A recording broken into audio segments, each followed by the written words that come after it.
Hi there, welcome to my views and news. Two news stories. First, warning for Fano fighters, Fano groups. Warning from Oromia. Uh, for the last 1 year, I've been saying that between Addis Ababa and Amhara, there is Oromia. Addis Ababa is stated goal of Fano fighters. Statement, message, strong message from Oromia by a top Oromia regional government official, prosperity party leader. Definitely a message from Oromo politicians for Fano groups. Secondly, it seems that Somaliland is getting a little frustrated with Ethiopian response regarding the implementation of the MOU. The two sides signed the MOU on the 1st of January. Both were committed, both announced to implement it within a month. Month has passed, 2 months have passed. Somaliland, I've been saying, is more than committed. I'm on record. I've been saying that since day one, that Somaliland will be more than committed. Now, Somaliland seems to be complaining a little. In veiled terms, I have a statement of a minister of Somaliland for you. Firstly, viewers, Addis Ababa, Ola calls it Fenfene. Fano fighters say Addis Ababa is their stated goal. It's their target. They want to reach Addis Ababa. David Volde Georgius Minakasi, several other Fano commanders have been heard talking about Addis Ababa. They've been saying that Fano groups will capture Addis Ababa. They'll bring about change. Amharas will be protected. Ethiopia will return to its glory.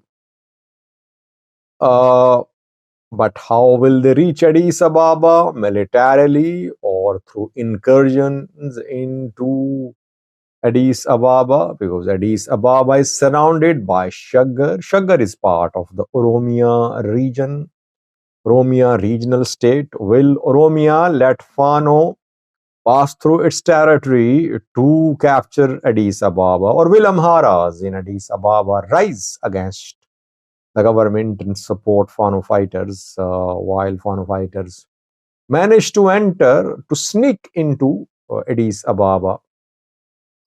That remains to be seen. But it's not, while Fano fighters are saying that they will definitely reach Addis Ababa, it's not that Oromia is sleeping. It's not that Oromia Prosperity Party, Oromia region based armed groups, Oromia security forces are sitting idle. They know. They know it very well that maybe a situation could arise when Fano fighters manage to enter Oromia and they might be pushing towards Addis Ababa. What will happen then? What will Oromia regional government do?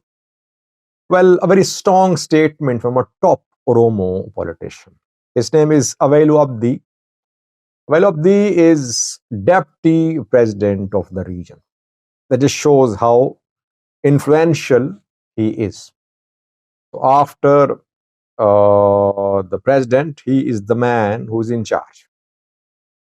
After Shimalis, Avelu is a top man in Oromia. He's a top prosperity party leader as well.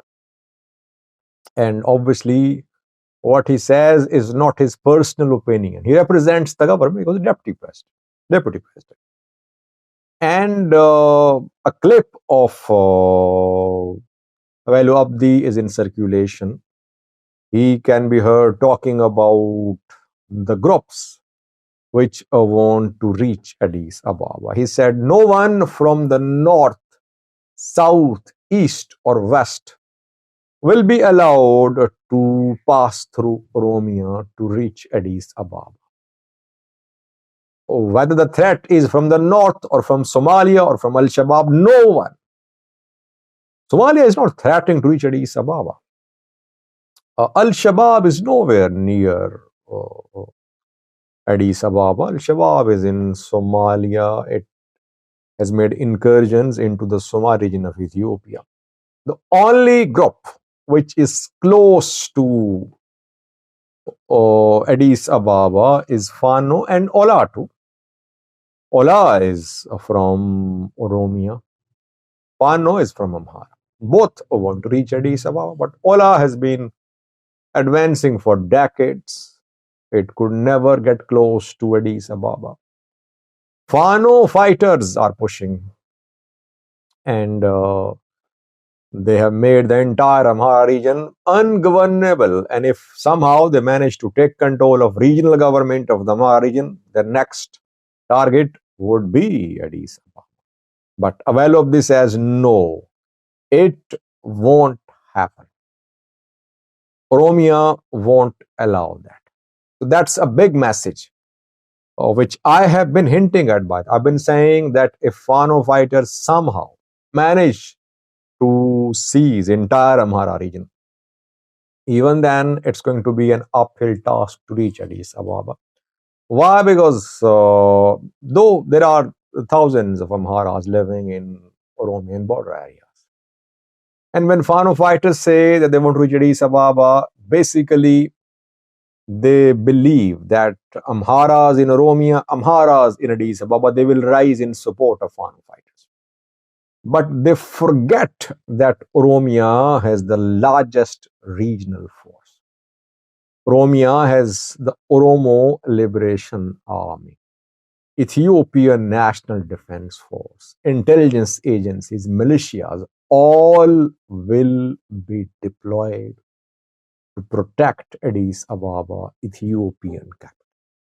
It is going to be an uphill task for Fano fighters to travel a few kilometers distance from North Shore zone of the Amhara region to get anywhere close to Addis Ababa.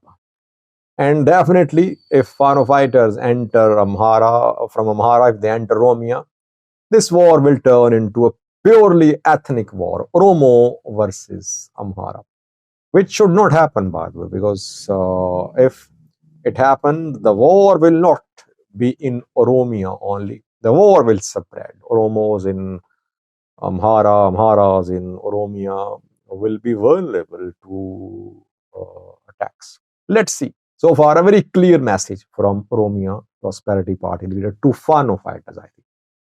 Secondly, Somaliland is getting frustrated, it seems. Somaliland maybe was expecting a quick implementation of the MOU, which it signed with Ethiopia on the 1st of January. Within a month, the MOU was due to be implemented, turned into an agreement. Agreement has not been signed so far. Technical level committees have been formed. International legal experts have been hired.